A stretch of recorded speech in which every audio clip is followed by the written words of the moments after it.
top of the Bobby Hill right here, and I thought it was a prop because the way Bobby.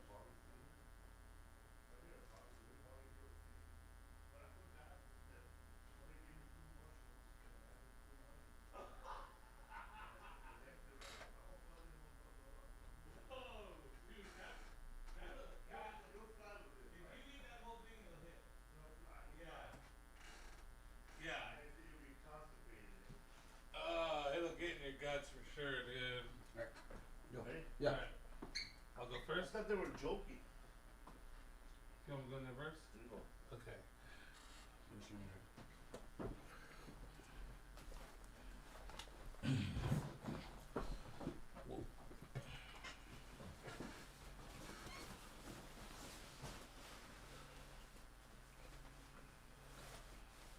I don't have my glasses. Oh, good. Glasses are for suckers. Oh, it's a cut day. Mike. Talking Mike. Oh, sorry. Yeah. It's a cut day. Oh, shit. No oh, there's your glasses. All right, never mind. We're back in. Well, let me switch this around, dog. How do I look? Good. I like those new glasses. I like the other ones, but these ones I like better. The other one, I feel I have a big head. They're very Alluring. like I feel like you're cartel bossing it with that one, dude. Or faking it out. You're like, what's up? I'm gonna make a move on Benazito. Yeah, dude, look at you, bro. You're hipping. History for Foos. What's happening, everybody? Oh shit! It's history for Yeah, fools. man. So, how was your weekend? It was good, bro. I had my boy this weekend. I was so happy to see Bobby. He had a little bit of spring break. His mom went to Vegas, so she left him with me, and I got to hang out. We got to eat a lot of good food. How about you? You were in I was in St. Louis. St. Louis, dude. How was that? Man, there was a lot of raza. Eh? Nice. In St. Louis. All the wait staff, all the managers were saying they never seen that many Mexicans in the comedy club before. We come in droves, dog. Yeah, bro. Even the wait staff, the kitchen was all Latino, bro. Well, sorry, the kitchen was all white, bro. Actually, the really? kitchen was all there was everybody. There were no Latinos in the kitchen, bro. So the food was coming up pretty late, bro. But it's all good. Even Rodrigo warned them, bro, that's gonna be coming up pretty late. Like, so you guys gotta expect some not as expedient. I'll make sure it works. It works, man. So yeah, hey man, if you're listening right now, if you're watching, thank you for watching. And a little reminder that tomorrow, when we come back at 8:00 at night, we're gonna do the What's Up Fool podcast live with Rodrigo Torres, Martin Rizzo, and our guest. Who's the guest? Our guest is. He's a comedian that I was at the Montreal Comedy Festival with back in the day. Our guest is Louis Katz. Louis Katz. Oh, I love Louis, dude. Yeah. Yeah, it's a friend of mine. Also, man, Steve Danner is in town, so he might make a little special appearance. That's funny. No pun intended. Steve Danner will be here, dude. Yeah, last week we had a guest. That was Brad Williams. Okay. Little person. And that fool, bro, was talent, man. He was I learned so many things about little people, bro. They have a convention, they have orgies, and they have and then he went to a place in Hawaii, bro. Uh-huh.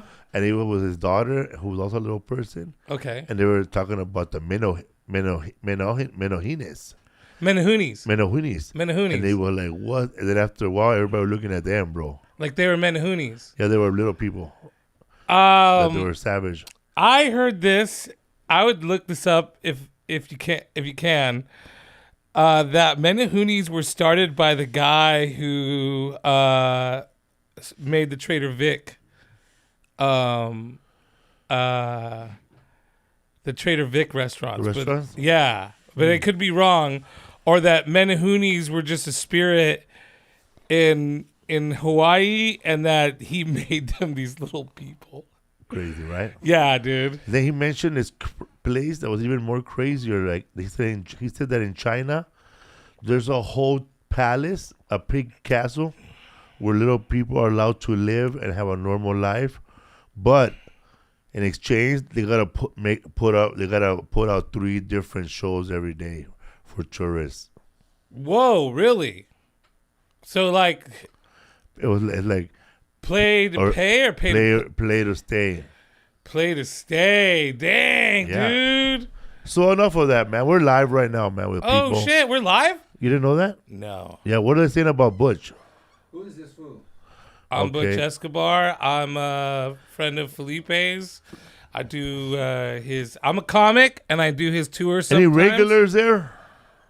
Regulars in the chat. Ramon's here. Ramon. And that's it. Oh, that's cool, bro. We got one. Yo, shout out to everybody that's watching right now. Newcomers in the chat though. We have 37 people here. Nice. Holy shit. So, man, you ready for the history for Foos? Yeah, dude. I did my homework this time. We had a week off because you had to take care of some real comedy business. Yes, man. I'm right now. I'm gonna be the host of an unscripted podcast in Spanish. Oh, really? Yes, and I'm gonna be doing a bunch of different interviews and subjects on comedy in Spanish. Right on, dude. So I've been really like, man, I had like this much a stack of scripts to read in Spanish. Oh, really? And they're helping me out because some words I never heard of the words in English or Spanish. Okay. So then I just change them. I make them Felipe-fied. Right. Yeah, because that's the thing is like... Because they'll say, comieron almuerzo. And I'm like, nah, I wouldn't say that. What does muerto mean? It means breakfast. So I would say, comieron desayuno. Desayuno. So I was saying to desayuno. Okay. And what's the difference in those? Is like one more formal than the other? Or I have like... no idea, bro. Yeah, I wonder what, like, if it's a different dialect. I grew up like you did, bro. Messing up 2 languages at the same time. I messed them up real bad, though, dude. Real bad. My Spanish, I mean, everybody knows my Spanish. When is people awful. tell me, man, my English and my Spanish is way better than yours, and I said, when did I say it wasn't? I mean, some kids say, no, there are no Sabo kids. Right. I'm like, no sé. No sé. Yeah. What is, no sé is like, I don't know, right? No sé means, yeah, I know. Okay. All right. Yeah. Like, no Sabo is somebody who doesn't really speak no Spanish. Right. Like, if somebody walks up to them, hey, me puede, like, I walk up to you. Right. Señor, ¿usted me puede ayudar, por favor? Estoy muy perdido. Estoy buscando la calle Figueroa. I always go, my Spanish is really bad. And Pinche cara de burrito, I- cabrón, no hablas español. Oh, yeah. Okay, so you're going to take a left, and there's this place called Skid Row, and you're going to go over there. I saw this, one time there was this paisa, he was lost as hell, Yeah, and I was like in D.C. or Boston somewhere. right. But he had to go to this place to do a job because he was hired. He didn't know how to get there. Uh-huh. And bro, I grabbed a Uber. Okay. And I sent that, and I told the Uber driver to send him to the Greyhound station and make sure he goes on this lot because he's going to catch a bus to this place where they're going to pick strawberries. so I give that fool I bought that fool a coffee and we're drinking, because I was annihilated stone, bro. Right. So I saw that fool all lost. So I said, hey, compa, está perdido, güey. No, okay, güey. And then I started laughing. So I ordered that fool an Uber all high, dog, and I sent him to the Greyhound station in D.C. somewhere. And then that fool went on his way to wherever he was going to start his American dream job, bro. Wow. That guy, that's his very, like, first experience here, right? My first time actually headlining a show in Boston on Sunday. Uh-huh. I started walking by the train station, and this Irish chick came up to me, bro. Like, and she was totally Irish, man. Like straight here from accent, everything, dog. She was lost. Right. She was trying to get to the train station because they left their bags there for 3 days, and they're supposed to retrieve them. Okay. But she wasn't sure how to get there again. Okay. That sucks because they, like, retain it. I didn't send her no Uber, bro. No, you didn't even fuck. Did you give her the right directions? She just gave me a nice hug. Nice. and she would look like, bro, like her and I could start a movie, bro. The brown and the redhead. I wish I was Mexican.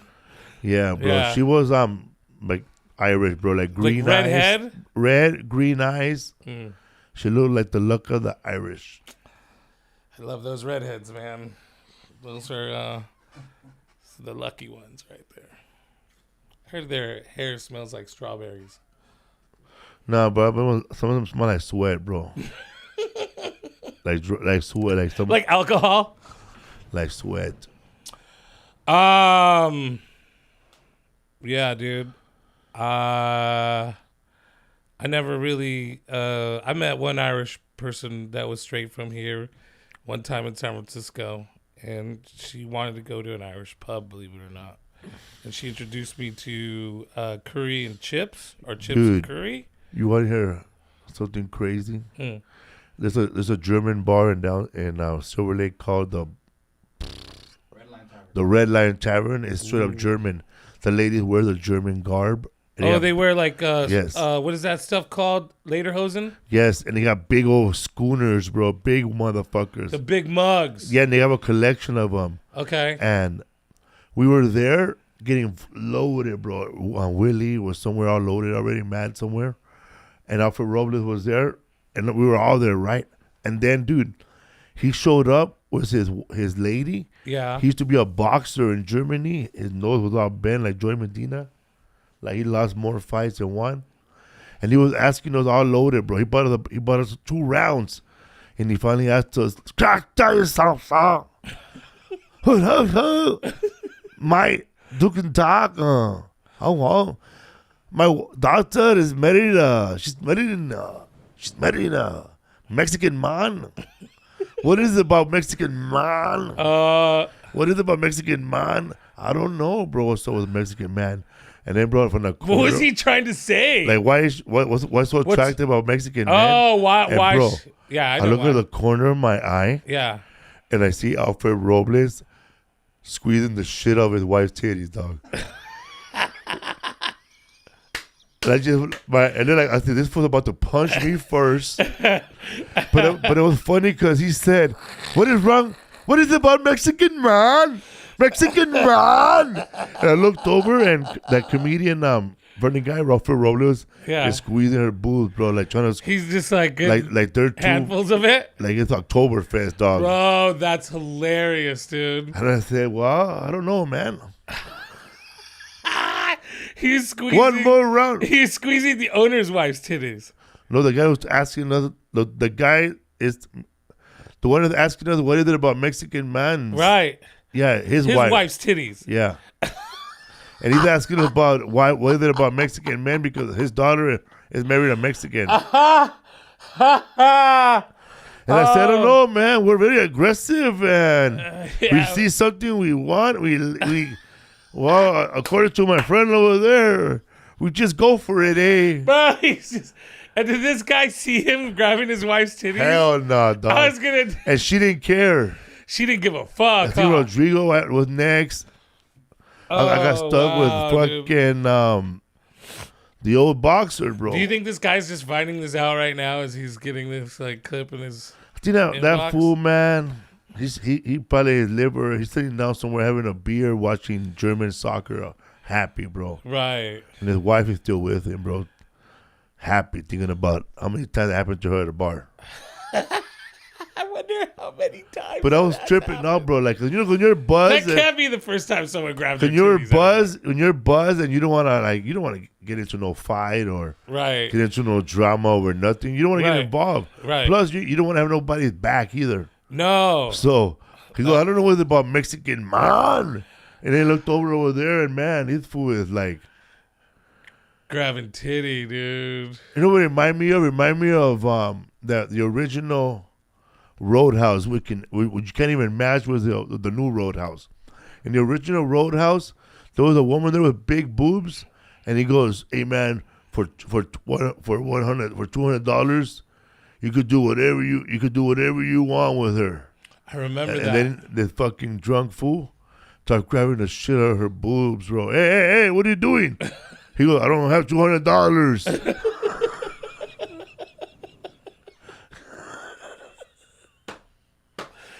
I remember that. And then there's a part in the original Roadhouse where the guy who plays Jackie Treehorn in The Big Lebowski. Yes. Follow me, people. Follow me. Right. He fucking when they all get their ass beat by fucking Patrick Swayze.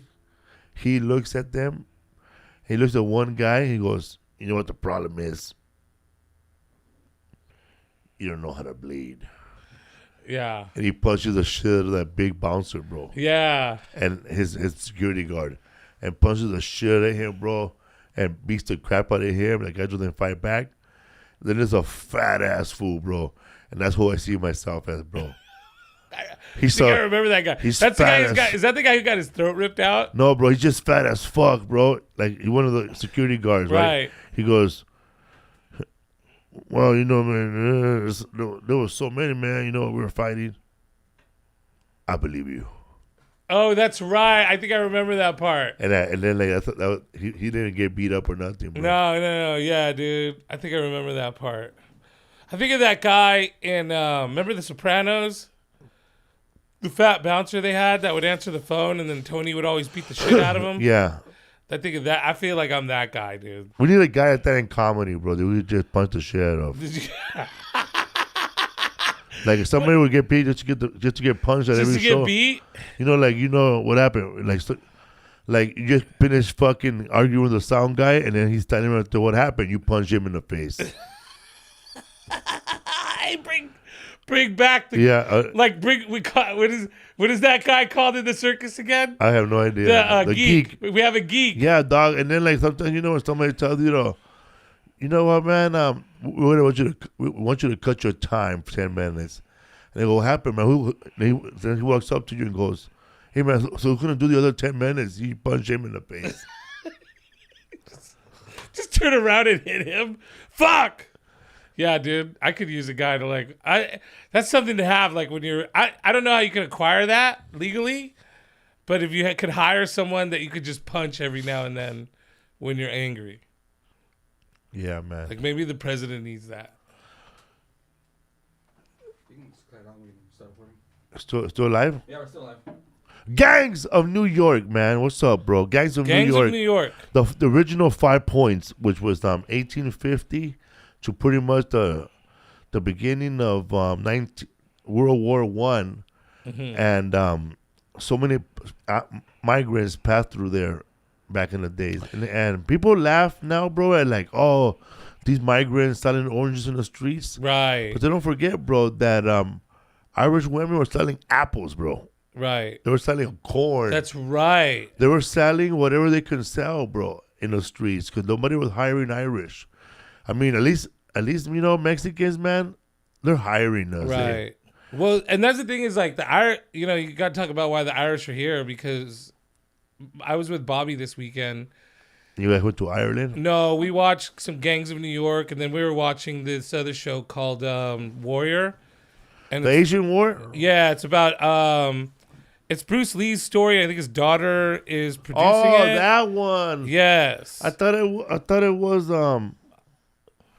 I thought you were watching this other show about this Chinese guy, but it's not Bruce Lee. It's called Warrior. Well, it is. So that character is supposed to be about Bruce Lee.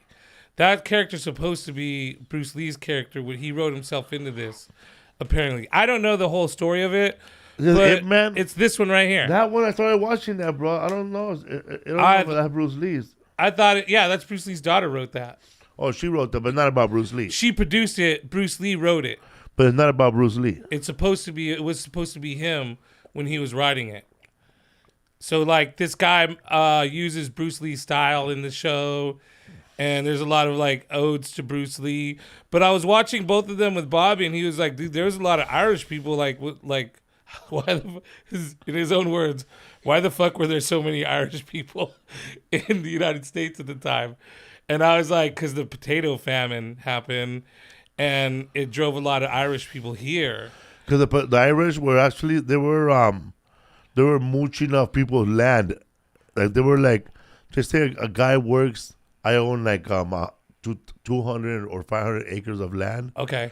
So I'm portioning out 20 acres to an Irish family to grow potatoes. And then at the end, they're supposed to give me a cut and pay for the land they use. Okay. All right. So all these owners at the end, when the potato famine came, they pretty much kicked them off the land. And these Irish people in Ireland had nowhere to go. Okay. So they were sending they were sending people like who had enough money. They would just send them to America, bro, or wherever they can. Right. And so Also, there were prejudice against them also in England because they were Protestant. Well, the thing that and Irish are Catholic. So, History for Fools, if it's taught me anything, it's that shit repeats itself. Because when we did the fucking Chinese food thing, it was, and so is the Warriors also about the Chinese Exclusionary Act. So it's like, this country's not new at being afraid of immigrants taking their jobs and moving here. Yet we let, this country's based off immigration. But it was the Irish, then it was the Chinese. For a while it was slavery things and issues and black people, and now it's Mexican people. So it's and that's kind of what Gangs of New York is about. It's about these two factions, the natives versus the Irish, or versus immigrants, and at the same time, black people were being freed. Slavery was over, so they started to fill up this neighborhood as well. Are we still alive? Yeah. Oh, cool. How many people listening? We got 88 people in here. Well, nice. Good. Wow. The chats, people are chatting too a lot. Oh, sweet. That's so great. you were on so I know that I like when you watch American history of what's it called? Gangs of New York? The movie, Gangs of New York movie. Right. The Martin Scorsese movie. There's this part in the movie which I think is one of the most hardest thing to watch. And in those times, I guess. Sure. There's a bunch of Polish, a bunch of Irish coming out, and they're throwing rocks at them. Yeah. But they're also grabbing the young Irish men and asking them, hey, you want to be an American citizen? Right. You want to get 2 meals a day? And then they're just shipping them out to fight in the South. So that's kind of exaggerated. It would take months, and that actually was happening, where they were coming here and they were offering to sign up, but it would take them 6 to 7 months because they had to be approved to do that. You still had to train in the army. You still had to but they were out to war.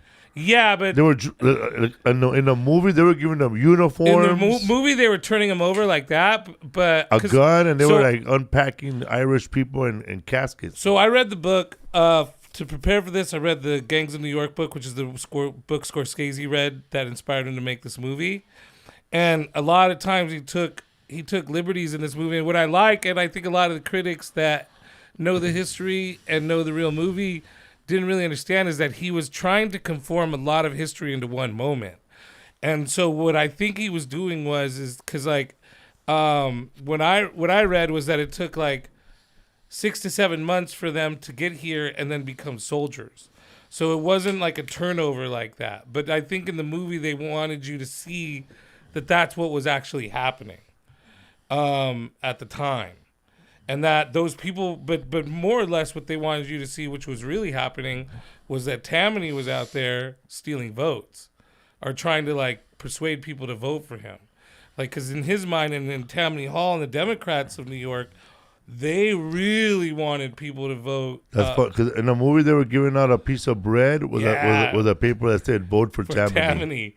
Tammany is dirty, bro. That's the thing is it's funny now is that there's a lot of stuff about Democrats, and he was a Democrat, you think? Huh? Tammany, they were Democrats. Tammany Hall was Democrats, and the Democratic Party at that time, especially in New York, was notorious for being corrupt.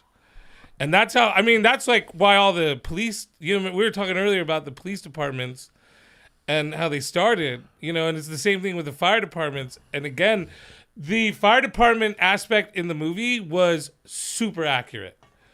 Super accurate. And he talks a little bit about the municipal police versus the, what is the police now? Metropolitan Police, New York Police Department. Yeah, so this one guy was sick of the corruption that the municipal police were doing, and he started his own office inside the government and created the Metropolitan Police Department, which was supposed to be like the straight, like straight, narrow, like those guys were actually enforcing laws. They weren't on the take. But what happened was, and then it turned into a gang thing. It was the Metropolitan Police versus the municipal police, and then they would have fights. And sometimes, like, they would do shit like like if you were a municipal cop and I was a metropolitan cop, I would bust someone, and then I would bring them into your district, and then you would come over and uncuff them and let them go. So there was a lot of like that stuff happening. Because in the movie, there was a part where the one fire department showed up. Yes. It was like the city. Right. And then the municipal showed up. Well, then it was... And then they were fighting over who turned off the fire. Right. But they were also stealing shit. Right. They were also a gang. Well, there was a lot of fire departments. I think there was like 47 fire departments at one time, and they were all like controlled by different gangs. But the thing was that each gang had its own, like, because it was an extortion rack. And then the other thing, too, that was true was that once they put the fire out, they would loot the house. What Scorsese took the liberty of doing, and this only happened a handful of times, is that when they didn't have a house to loot because it had burnt down, they did go in and, like, loot another house. But I think that only happened, like, 1 or 2 times. You know, and there was a lot of things in the movie that took place that was like a version of what happened. Like, you know how the cop would put his watch on there? Yeah. There was actually a real cop, but that guy was called I think he was called the Bruiser, or I can't remember his name. But he was a real cop. But he was a real good cop, and he did a really good job, and he actually helped get rid of all the gangs in that area, but he didn't come until like the 1900s. So that was the other thing, is like some of the timing is off with some of the stuff. But you know, there's like a scene, if you watch where where they're beating up. Well, there's a lot of scenes where they're beating up the cops. Yeah. You know, and that was another thing that Bobby was talking about when we were watching, because he was like, dude, these motherfuckers are just punching cops. Like, was that, like, allowed? Like, punching a cop was a misdemeanor up until, like, the 70s. Yeah. So, like, back then, they would, like, fight like gangs, you know? They would just, like, cops... And that was when I read a lot, too. Cops would die all the time in these riots, because there was riots all the time. It wasn't just the one. The big one was the draft riot. That guy, bro. Yeah. Yeah, they hung a lot of cops in that time. Cops didn't get paid that much, huh? Nah, they didn't get paid shit. What were they called? Coppers. Coppers, because they had copper buttons. Copper buttons. So that's right. So I could tell you the history of that. That goes in history with the Bowery Boys. So the Bowery Boys were like American citizens. Yeah, could you put up the Bowery Boys? They were actually an amalgamation of natives and Irish people. Like, the Bowery Boys actually came from different gangs that formed one gang. And so if you look at this like guy's uniform, he looks like a dandy, right? They look, you know how they look all dressed up? Because the Bowery at one time during the George Washington days was like a huge row of like theater houses. And the upper crust, like George Washington went to like watch theater there. And they had like these huge beer gardens that served like 1,500 people. And again, a reference to the movie is when she comes in and wants to drink out of that tube. That's how they would like serve people. You pay a penny and you were able to drink as much as you could before you take one breath of fresh air. And as soon as you took a breath of air, they would shut off the valve. So that was the Bowery. And those shows turned into cheaper shows as the more upper crust theaters moved north. The Bowery theaters turned into like only German people would go watch these like shitty plays. And they would sit in the balconies, and these gangs would come in because it was cheap to watch these plays, and they would get wasted next door off the barrels, come in, and again, it's in the movie where they start throwing tomatoes and shit at the guy. Yeah. That's another reference to how the Bowery theaters started. And so they would have to get dressed up to go to these theaters, and that's why the Bowery Boys eventually became like this whole gang of different gangs, and they all had like that nice look because they would look fancy when they would go out to the Boweries. Eventually, a lot of Where is the Bowery? the in New Bowery's York? like down, like right around the corner. I think. Still around, huh? Yeah, it's Chinatown now, which is not too far from the 5 Points. And the 5 Points is currently like the Tombs and like I'm sorry, no, not the Tombs. It's like the Department of Justice. So like nowadays the 5 Points doesn't even exist except for like a little marker that says it's there. I went to go look at it. It's also where the Hall of Justice is in New York. So how many gangs you think I know in the movie Gangs of New York, they seem to show like a lot of gangs all at once, and I know that Martin Scorsese, used real gangs. he used actual gangs that existed back then, Right. but I'm also thinking that maybe he borrowed a little bit from the movie The Warriors that came out in 1980 something or 78, because the way they were lined up, the way they were all coming together, Right. it seems That I don't. So that was you all. see the Warriors Those that fights, came out in 79. right? Those fights never happened like Remember how they were all meeting? Yes. They all coming out of everywhere to just meet all at once, And and they they had all like yeah. and they all got together. that. Right. But still a badass scene. Though. It's a badass scene. Never got together. They didn't get together Were like the that. Chinese gangs at that time? There was tongs, but they didn't have And they any. came along with the other Chinese when they came to America, because I have a feeling that the Chinese made a deal with whoever the train people was to send cheap labor, like mostly like the way Mexico send braceros into America Okay. to work and then Yes. send them back. Yes. But I think that also the Chinese also sent a couple of gangsters in there to regulate and tax people. Well, I think just in general, bro, if you have Bring that opium. because they weren't allowed to bring women out. There you go. There was no women allowed to come to America. If they were here, it was because they were smuggled here. So at the time when we were bringing Chinese people here to work on the railroads, only men were allowed here. So when you have men, only men, of course gangs are going to be formed. And I just read this morning when I was finishing up the book Gangs of New York, because it talks about Chinese tongs.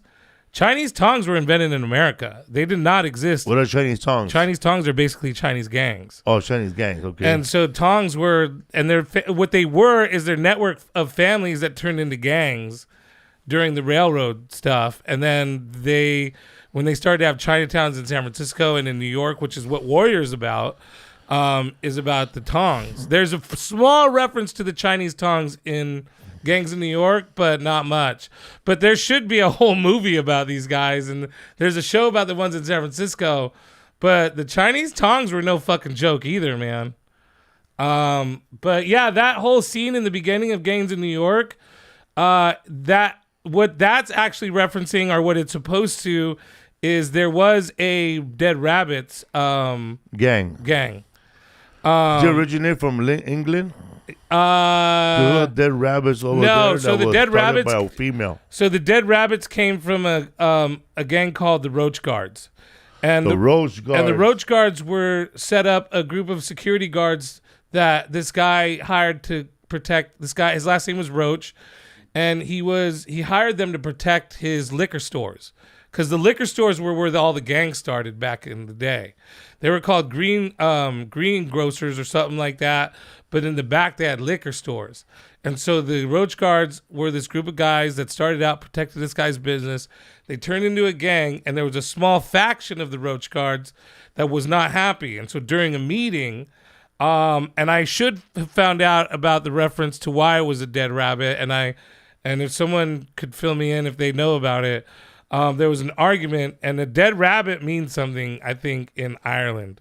So they get mad, and someone throws a fucking dead rabbit in the middle of the meeting, and it's like, fuck you guys, get the fuck out of here. And those guys turned into the dead rabbits. That's the most, like... Lower class criminal. What's that? Dead rabbit's a lower class criminal. Right. Okay, yes. So... Hell on Wheels had an episode on that, according to our listener.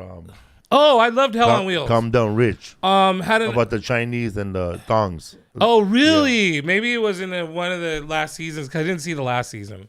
So I saw the first 2 seasons. It was such a good show, bro. And there was a lot of actually real, like, credit mobilier was a real thing.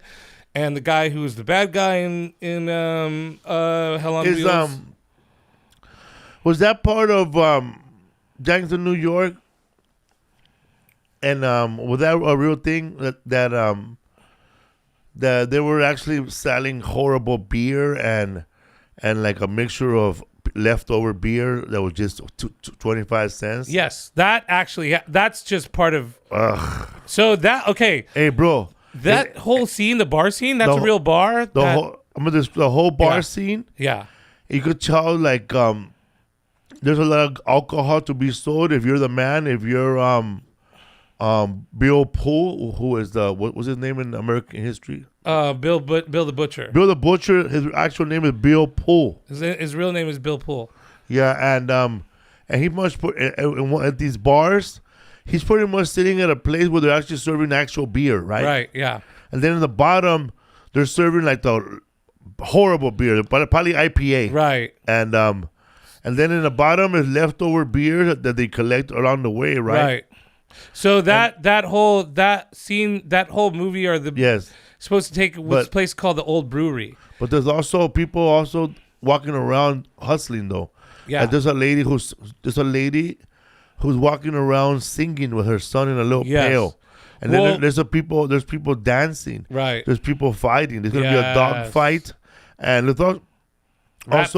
also there's a young woman singing.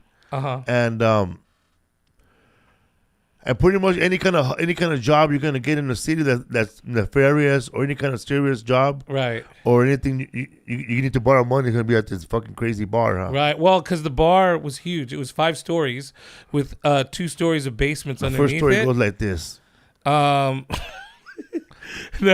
but the jar of noses, homie. Ears. Sorry, bro. I got sidetracked. I'll go wherever you want. That's what I want to ask you. Yeah. The jar of ears and who owned that bar? The female lady. So Hellcat Maggie owned that bar. Hellcat Maggie. And she's real. And in the movie, she loses the bar, but that's not in real life. That's bullshit, right? She hung on to that bar, and the bar. Her husband died, huh? Yes, and the bar was underground inside of the building, and there was a tree growing through the bar. If you notice, there's a tree in the bar.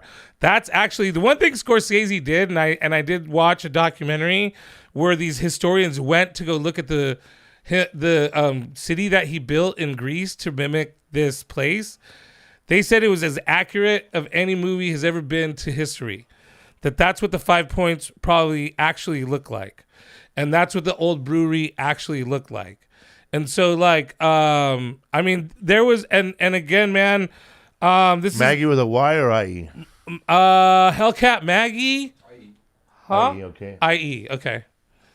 Yeah, and she did have, like, she did sharpen her teeth, and she did wear gloves that had claws, and she fought like that. And it's really interesting, man. That one's a good one. The whole bar scene, all that shit, that's real, man.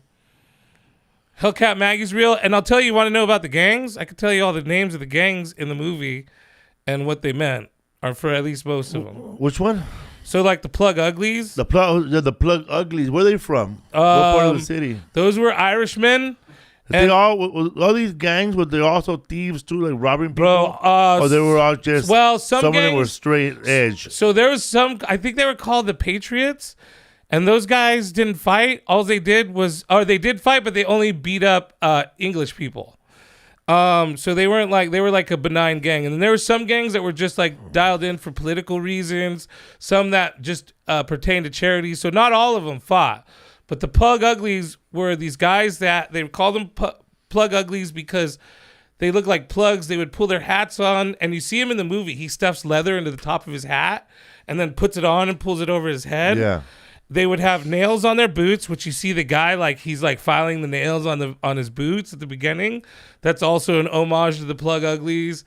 So the one thing that was accurate about that scene was all the gangs that came out those were all the Irish gangs. And the Bowery Boys and the natives were mostly Americans and natives.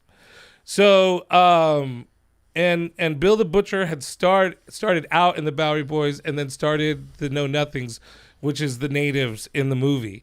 But the Plug Uglies, there was the Shirt Tails. Those guys had, and they were called that because they had short shirts. Like, his introduction to the gangs in the movie is actually really accurate. Like the he, she's, and then there's the, geez, I'm trying to remember some of the other ones, like the Chichesters. The Chichesters. And those guys were all hardcore, like, Irishmen that wanted to go back. Somebody wants to know, how about the Maricones, The bro? Maricones were the he, she's, basically. Hey, there was he, she's, huh? Yeah, they were. There was a part in the movie where there was a bar and there was actually, like, trans women. Yeah. Yeah, accepted totally. in the bar. That's the thing about the 5 points. And again, Nobody will really raise it. So here's something that'll blow your mind about the old brewery. If you weren't from the old brewery, you weren't allowed in it. And most people from the old brewery didn't go outside. There are people in the old brewery reported to have never left the old brewery till they were like 14 or 15 years old. Because if you weren't from it, you weren't allowed inside. And most of the people that were inside of it weren't allowed to go outside. They would fight people. And then inside it, you had like places leading to it, like Murderer's Alley, Robbery Row. They would all have all these names and shit. But yeah, the old brewery was. I heard that also, besides, like, if you were doing gangs, just to make a living real bad. Like, I heard that the seamstress in the 5 points, they used to work for hours, bro. Like, and then not make that much money. They were all Jewish ladies. Right. Yeah. Yeah. And then Irish ladies selling apples. They were selling corn. Sweet corn. Yeah. There was nobody selling hamburgers, huh? No. I mean, it was dirty, bro. People. So meat was like hard to get back. People then. would get jobs, man. In those days, just say you're what on your top hat, bro? Oh yeah, I forgot the top hat. What am I? Just in case Butch is passing by, man, with a top hat, somebody like me would pass by in front of him and sweep the floor so his boots won't get dirty. Yes. And then you'll give me a tip. They would have people that did that. Yeah.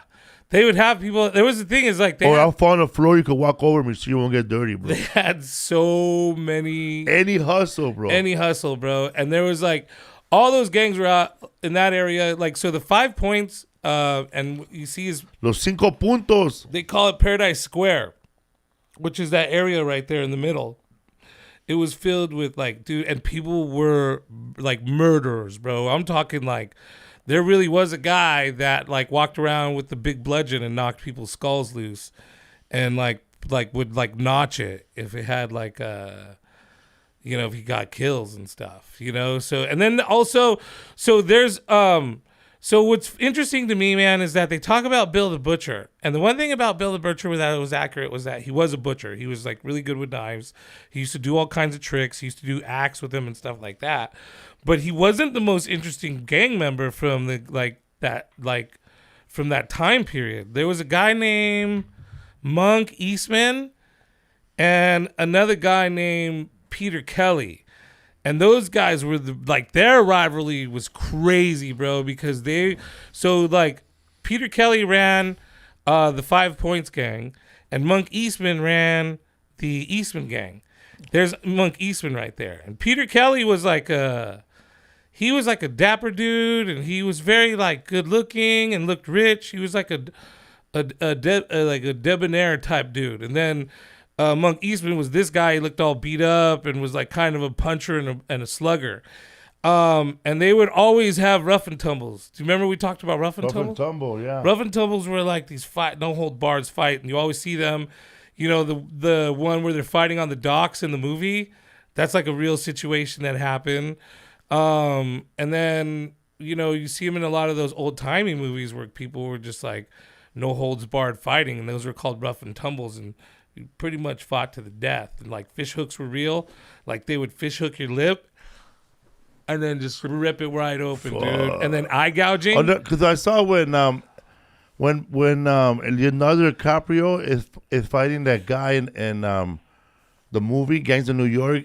He said, "Oh, you're calling me a swindler, huh? A chiseler." Oh yeah, he calls him A Ben Fiddler. A Ben Fiddler, which is means a swindler, right? And then Then when they're fighting, Fiddler Benz. Fiddler Benz. And he goes, I don't know what that is, but if you called me, let's say you called me Chiseler, then and he's all then I know what that is, and he goes, suppose that I do, and he goes, then we got business, and that's when they fight.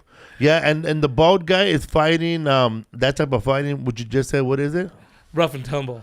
Rough and tumble. He's fighting rough and tumble, the bald guy, huh? Yeah. And so is Leonardo. Yes. Remember when he falls, he right away stomps his leg to hit him in the head? No, there's no rules. No rules, and then a knife comes out. Right. And then remember when they fight on the docks because the cops push him out? Yeah. That was actually Barnum and Bailey's idea. And Barnum and Bailey put those fights on. So it wasn't Leonardo DiCaprio. No, it wasn't Leonardo DiCaprio. It wasn't Amsterdam. It wasn't. Amsterdam wasn't a real character. There was a character. I think Scorsese took the character Amsterdam after a character that was named Germany. And that was like a real rough guy that came way, way before. But that was Barnum and Bailey. Barnum and Bailey was a big part of this scene as well. And I like that they put him in the movie because he's the announcer in the movie. Where, when he's calling, he announces the fight, which is a rough and tumble, and then he announces at the theater during the Chinese thing. Yeah, there's Barnum and Bailey. Do you think P.T. Barnum? Do you think back then it was, how now they say the higher the sock, the downer the fool? Yeah. You think back then it was the higher the hat, the downer the fool? Fuck yeah, that's what it felt like, bro. Because if you look at Bill's check hat, out Bill Pooh's hat. it's huge, dude. That's what I was thinking earlier too. I was like, because his hat is bigger than Abraham Lincoln. Everybody's hat, bro. His hat is bigger than everybody's show that hat again. Okay. Chat with the people if we can. Okay. How's it going, dude? Come on, good. Nice. Oh, 1 second. They're saying, bro, that I'm a maricon. they're saying Butch is smart with a heart. Alice Martinez. Oh, I like that. Thank you, Here's man. the hat. I like that. Oh, shit. Yeah. Butch has Playless shoes. Dude, these are not, dude. These are like expensive-ass fucking hiking shoes. No, because I had made a comment when I told him you're wearing Lincoln pug. had a big one. I told him you're wearing pug ugly shoes. You're over there talking shit? That's what you're doing, I bro. tried to keep 'em this going, whole bro. time I'm talking, you're talking shit, dude. I trying to keep on going, bro. I put Bush dropping knowledge, and then Bush. I said Bush. When you put on a hat, I said Bush looks like a frontier bounty hunter. Yes or no? What are these called? What are these hats called? Top hat. Top hats. Top hats. But that top hat is like the average size top hat, like to be like a dapper dog, Right. Or to be like This is a gentleman's real top G. hat. Hey, back then, okay, Bill Poole, he was in the 5 points. Yeah, He was not he was not considered because I know back then there was actual real gangsters too, Right. like dressed like the way you were dressed, Right. with a nice suit. Yeah, he he started out in the Bowery Boys. Was a little fucking chain and no dirt on his shoes. Yeah. And those people didn't live in the 5 points, but Oh, you're talking about the real rich people. yeah, like- who were gangster. But Bill Poole had to fucking give them money too, right? Well, yeah, and what that reference in the movie is that he's basically saying like Tammany Hall didn't live there. the real gangsters are the fucking rich people. And if Yeah. you think about it even now, bro, the real gangsters are the people in City Hall who control the cops, who control the government. That's the thing is I mean, this is just getting a little bit I don't know, bro, but any neighborhood where there's gangs and problems, that's because there's a fucking bigger gang controlling that whole neighborhood, and that's usually the cops or the government that controls that neighborhood. And so nothing's changed. It's just it was looser back then. You had way more corrupt cops. Was Cameron Diaz's character part of a female gang of pickpockets? That was true, the whole pickpocket lady thing, but there was no real gangs for pickpockets. But the pickpockets had to push up, meaning they had to give whatever they came back home with. If you were known to be a pickpocket and you didn't pay up to whatever gang that ran where you lived. And I mean, bro, we're talking like each building had a gang in it. And and then you were they were gonna fuck you up, which is still kind of the thing today, bro. You can't be all up in the neighborhood even selling weed right now, bro, because you get fucked up. Back then, in the movie they killed the first Irish sheriff because that guy. Oh yeah, when he cracked that dude's head open. Yeah. Again, I don't know how real that was, but there was a lot of that. And Bill the Butcher was, like, the real Bill Poole. Like, his whole gamut was disrupting voting places and intimidating people who voted. It's weird because the Irish people, the only way they could really cross over into regular American society, because, you know, besides being to the same skin of everybody else, but they practice a different religion and they have totally different customs than the Americans that were here already. Right. But somehow along the way, they ended up getting into police officers' jobs, and then later on from police officers' job, because there was signs during the 5 Points era, during these times, that read anybody but Irish need to apply for this job. So they were hiring black people before they were hiring Irish at this time, because they didn't want no Irish people. Right, Irish cops. Not even they'll prefer a black nanny over an Irish nanny. Absolutely, back then. Because like they would thought, like, I mean, there's, if you could look up, I don't know, like there's caricatures of Irish people back then. They had them look like monkeys and dogs. And they would say that their like jowls were like different and that their features were different. The all Irish thing becoming cops, I think that came after the Civil War, because a lot of those guys were coming back with combat experience and gun experience, and they were pretty toughened by the war. So like what you saw was a lot of Irishmen becoming cops afterwards. What's that right there? That's the Irish caricatures? Yes. Yeah. Do you see their faces? So, like, they made them look like rough, like, looking like monkeys sometimes. Yeah, like, see, really like mad. That one. Look at that. That's an Irishman. That's not. That gets me really mad. Like, now they refer to black people as that, but at that time, you know, Europeans loved, like, because we also talked about this during the Napoleon episode, Corsicans were considered, like, less than dogs.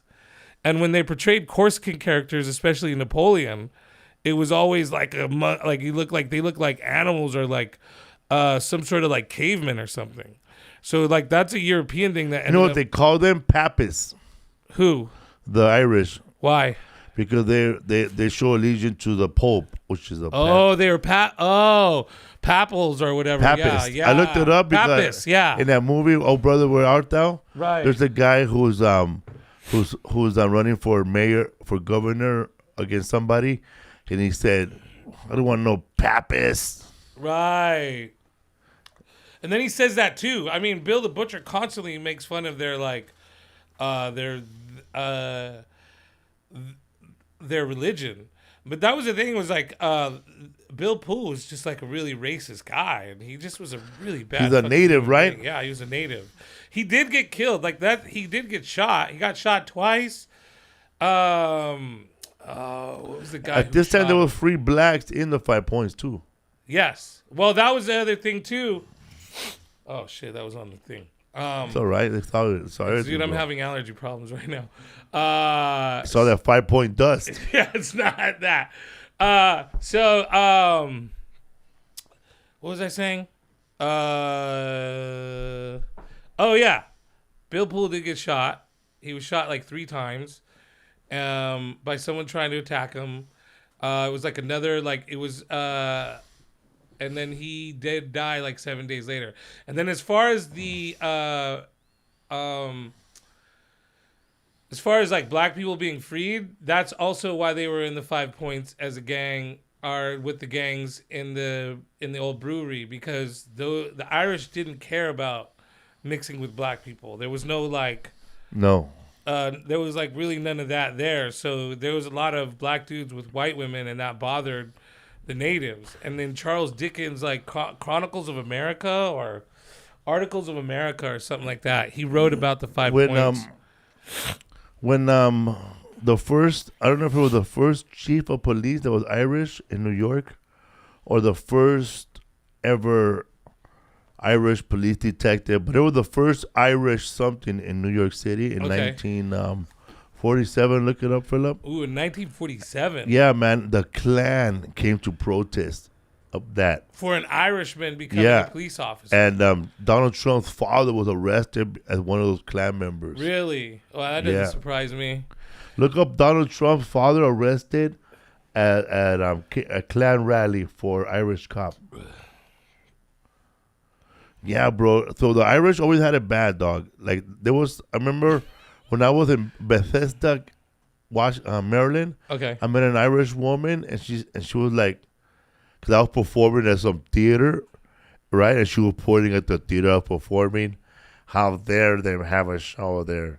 They used to be a sign there that said no dogs and no Irish accepted inside. Wow. And I said, well, lady, there's a bunch of Middle Eastern people and Mexicans in there nowadays, so times have moved on. Yeah, dude. That's the thing, is that they really did treat the Irish like shit back then, and the Irish were considered some... right there, right? What did it say, Philip? Read it. In 1927, Donald Trump's father was arrested after a Klan riot in Queens. Yeah, it was for what? There was an Irish cop, right? They killed an Irish cop. They killed an Irish cop, bro. He was arrested at a Klan rally in 1927 because they were protesting a bunch of Irish cops being inaugurated into the police force. No way, dude. See, there you go, bro. Who raised you? Who raised you, dog? Who raised you to be like that? Yeah, man. This guy didn't even, it wasn't even an issue with he didn't like nobody from another country. Man, we're not picking no political side here, but we're just keeping in touch with the subject of Irish people in America. Yeah, that's right. That's right. Yeah, I mean, that's the thing is they were throwing rocks at them, bro. Right. Like, come on. Whatever you see that part in Gangs of New York. That's a real part. Where that lady they were really throwing rocks at them on the way in. Throwing rocks in their faces, dude. Like spitting at them. At children. At children. At children. They were throwing rocks at children. They were pushing them into the water. They would swim? Huh? They would grab them again for they would drown? No, they would just push them in the water, dude. And they would rush them. You know, they would pull up with a gang. Like they would have these coordinated efforts where they would roll up with a bunch of a bunch of Bowery Boys would pull up to the docks and then just beat all these people into the water. At least Mexicans get to swim around barbed wire. At least we get to come to land. Yeah, exactly, dude. But you have Texans who are doing the same thing right now. Yeah. Except they don't have rocks, they have guns. But, yeah, man, I mean, it's not... that's the thing that I think... And Gangs of New York, because if Gangs of New York was made now, I think people would criticize it as some sort of, liberal agenda movie.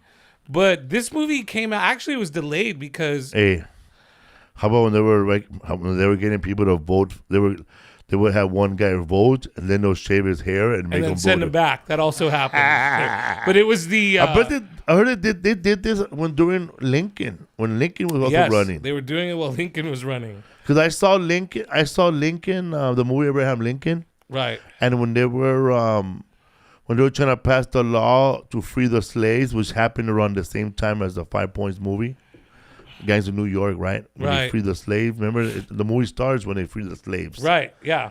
He goes, Abraham Lincoln had freed the slaves, but to the people at 5 Points, that didn't mean anything. Because they were living in their own shitty world. Right, they were already in it. So, my point being is, I forgot what I was going to say, dog. I was going deep, too. You're talking about how Lincoln... Where were we, bro? Oh, the 5 Points and... You said you were watching Lincoln the movie, and it was how they would shave themselves and come back. Yeah, they were shaving themselves and come back and vote, but they were trying to pass the Emancipation Proclamation, which is the law to free the slaves. Yeah. And they were trying to get everybody to vote on it, bro. Even the people in the South. Right. Everybody in the South. So they needed more. So they had these people that were like modern day lobbyists. Yeah. that were like trying to pay off politicians to vote for it. They were going door to door to all these senators at the time to get them to vote on the Emancipation Proclamation. Wow. So there's one guy, bro. They had said, that guy, he goes, sir, we want to vote. We want to help vote you. Pa, pa, pa. He starts shooting at them, bro. Get away from me. Yeah. He goes, no, you can't convince me. And then finally the guy, he fucking grabs him, right? Uh-huh. And he didn't put a gun on him, right? He just looked at him and goes, listen, if you vote yes, you'll be the first. It's all right. You'll be the first Postmaster General of the United States of America. So he said, all right. So they were promising Jobs. Yeah, and then another guy was, you'll be the first fucking Supreme Court of America. Right. So even though these Southern guys didn't want to fucking free slaves, they were getting jobs, bro, that were going to be important for them in the future. Right. To pretty much still make it bad for other people that they don't agree with. But think about it, bro. You're the first post general of fucking post office. Right. And then later on in the future, bro, a lot of black people got post office jobs. Oh. Yeah, but that was like. So that guy voted. I wonder what there's significance to that. So that guy voted yes for the Emancipation Proclamation and became the first post general master of the United States of America. So then there are other people, bro, they had to like bribe them with hoes, bro. Other ones, either way, bro, it got passed. And then when it got passed, the war started, and they started like they were making people go into the war. What is that called? Oh, they were drafting people. But they're conscripts. Conscriptions. Yeah, Conscription Act. They were drafting people, and the people in the 5 points in real life, they did burn down 1863, draft riots. In the 5 points, they really burned down their draft papers. Yeah. And they also went into the draft board office where they were printing them out, and they burned down that office. Yes. And this big, humongous riot started.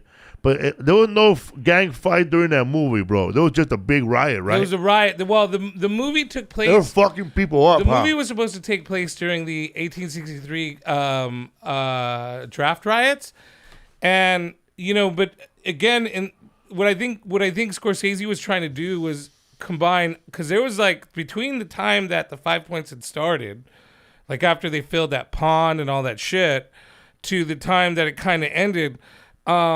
There was a lot of riots. The biggest one was the draft riot, so they used that one in the movie, and that was the thing, is they were burning. So one, and just to remind folks, like what, and this part is true in the movie, is at that time they passed. This is the first time they were drafting people for war in America. So it was unheard of to have what's called conscripts, and so. The only way you can get out of being a conscript was to pay $300.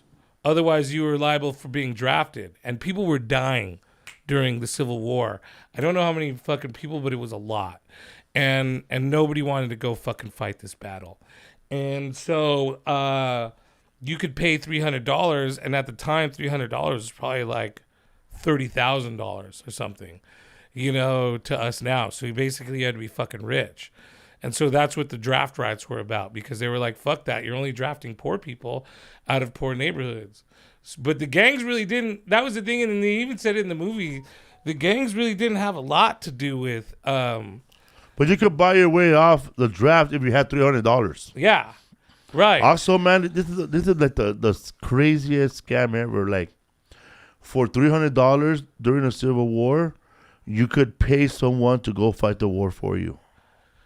Yes, that was another thing you could do. But if you had no money, what would you do, bro? Join a gang. Go fight, huh? You think a lot of people got away with not going to the Civil War? Bro, it's so weird to me how this shit, like, because, like, you think about now, how you can't forge documents, but people still get away with forging documents. You can't do a lot of things, dude, but it's like, how could you not run away to another part of the country where nobody could find you? How could you not like fucking just fake your identity and create? They didn't even have photographs of how you looked back then. So how the fuck? To me, that's what I'm wondering, man. Was like, were these people not having any forethought and just being like, well, I'm not gonna get drafted. I'm gonna move to like another state or another part of the city where they're not drafting people. Crazy, huh? Yeah. So what are the gangs that they have out there, man? Because I know we were talking when I'm in New York. I noticed that. Listen, man, I'm gonna just list the cops that I've seen: Port Authority Police, Right. Metropolitan Police, Yes. New York Police Department. Also, there's also the police department for the Bay, the river, Right. the Hudson River. That's 4. Right. Am I missing one?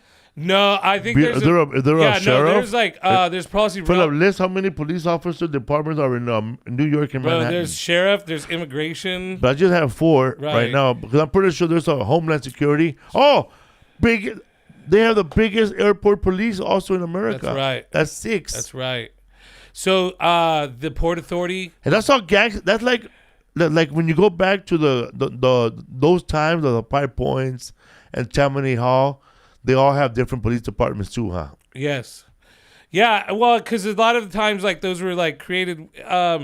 We talked about the municipal police versus the metropolitan police, but some of these were created like the Port Authority and the Hudson River Police that you were talking about. Those were created because there were river gangs. Or they were called river pirates, but they were gangs. And again, they briefly talk about them in the. Wow, that's a lot of police departments, dude. How many are they? There's like 25. 25 police agencies. 25 police departments just in the city of New York? Yeah. So there's also a subway police, like a MTA police, huh? Yeah. So they had gangs, they had river gangs. And they talk about it in the movie a little bit. They call them the Daybreakers. Remember when they're going to go break into that boat? Yeah. And they say if the Daybreakers catch us, they're going to slit our throats. And then they get on and everything's missing. And they're like, the Daybreakers already got here. The Daybreakers were like a bunch of river pirates. And there were lots of factions. There's actually a Daybreaker gang. Look it up, Philip. Daybreakers gang? Yeah, they were the most infamous, like, of all the river gangs. She's a good teaser. She was a day tripper. No, it's but yeah. So those were prominent gangs as well, and those guys never got fucked with. Like regular gangs didn't fuck with like the river gangs because Daybreak Boys. Yeah.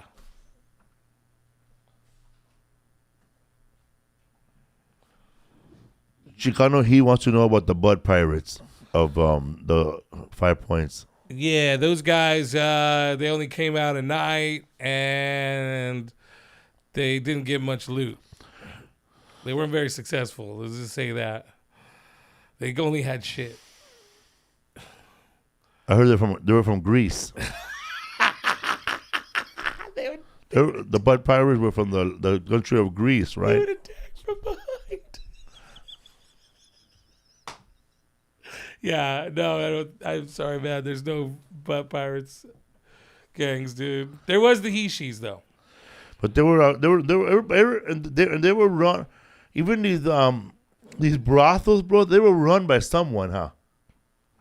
Yes, they were all run by different gangs as well. And then there was a time where there was like, dude, like in certain buildings, because there was all those other buildings you see in the movie.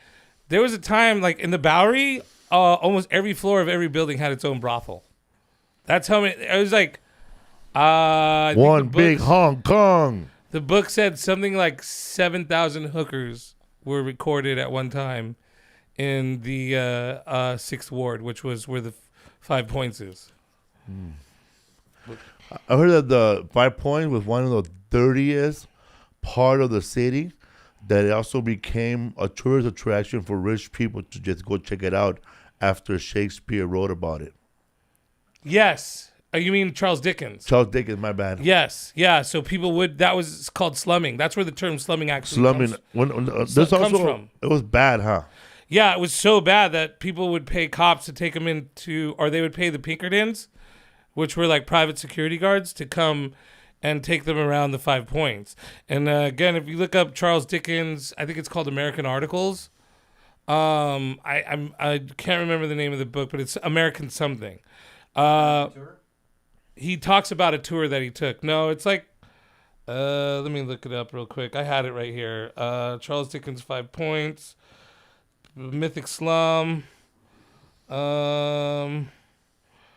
Let's see.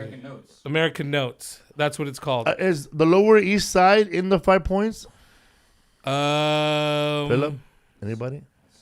Dude, that's a good question. Is it? Yes. Yeah, it is. Because it's Manhattan, basically. Really, Philip? Yeah, I think so. Yeah. Yeah, because the Lower East Side, that's what you and I were staying at the hotel yes. with that Okay, guy. then that is where it is. In that area, they were telling, the guy was telling him that people used to bunch up together in those little place, that little hotel room we were staying at.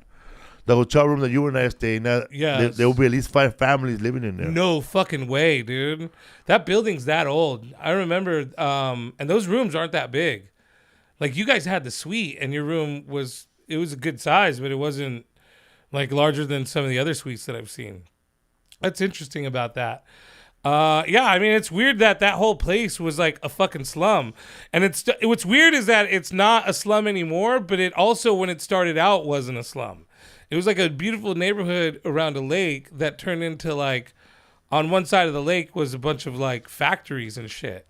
And the factory started filling up the lake with, like, awful stuff and, like, shit and fucking meat and blood and waste. It's actually where Chinatown is now, and Civic Center. Right. New York? Yeah. Yes. Yeah, the 5 Lower East Points. Side, it's around there. In Chinatown. I'll have a picture and I'll put it on my Instagram of where I took a picture of the 5 Points when we were there last time. But it doesn't even, dude, you can't even tell any of that shit was there. And again, there was a whole pond there. Like, there was a pond. This whole thing was built around a pond at first. Mm-hmm. And then the pond got so contaminated that they decided to fill it with dirt and build new houses. And when they built the new houses, they were nice housing for maybe, like, the first year or two. But the earth started to shift and fuck up all the houses.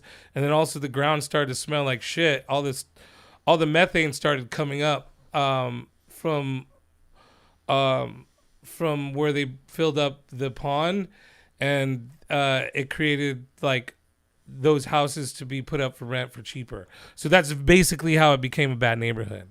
And as that bad neighborhood started to build, you had the Bowery, which was like their big theater, rich theater district. The price in the Bowery started to go down. So together, like, the Bowery area and the 5 Points and Paradise Square started to become like a fucking slum, and that's how the gang started there. One day we should talk about how because after all, because the Italians started showing up in 1898 to the 5 Points. Right? Yeah, yeah. And I mean, that's how the mafia started. The mafia sprang from the 5 Points gang. And then the Puerto Ricans, and now the Mexicans are there. Yeah, dude. The whole, and in fact, man, if you get the book, if you guys do want to know what book I read, I read 5 Points. It was called The 5 Points. Yeah. And that was bad. How they just overcharging people for apartments and taking their deposits. Dude. The book doesn't just cover the era that Gangs in New York covers. The book covers almost all the way up until, like, the early 1900s, and talks about all those gangs. So I mean, it's a really good book. It's really informative. Like, and I read it over the week. I think it took me about 5 days to read it and finish it. So it's not a very big book. But it's really, and then actually, man, what was cool is because we both agreed to watch the movie before, but I ended up watching the movie last. And I liked that I had all that knowledge watching that movie and going like, oh, because, like, there's a scene, I don't know if you could play any YouTube videos, but there's a scene, and if it's a clip, but there's a scene where Bill the Butcher's watching that black dude dance an Irish jig. Yeah. And he's kind of making fun of how, like, these people come over here and they're dancing somebody else's dance. Yeah. That's actually where they believe tap dance formed, was the black people that were living with the Irish people in the old brew house. Like, specifically, that's where that might have started. Crazy, man. We want to talk about next week. Next week, we could do the beat community, or we could talk about wrestling, history of wrestling. What other options did we have? We talked about Asian gangs. Italian Americans. Italian Americans. History of Los Angeles. That's a long. Bro, I really would love to do the history of Los Angeles because I'm exploring LA right now as someone who just moved here, and you, bro, are like the biggest LA expert I've ever met in my life. So I would love to. It'll be a surprise, eh? Okay, all I'll right. let everybody know on Wednesday. Thank you for listening to History for Fools, man. If you like the podcast, subscribe, and thank you for listening to it live. Also, tomorrow night, the What's Up Fool podcast will be live. Yeah. And you can come check that out. Also, hit us up on Instagram and YouTube, and TikTok, right? Also, check we have History for Fools short videos on TikTok. Go share Yeah, 'em. please check that out, and then find me on Instagram at Butch Escobar. I'll talk to you guys later. All right, 1 second. We gotta finish on YouTube. Not the same. Dude, that was great. All right, now it is. It was 99.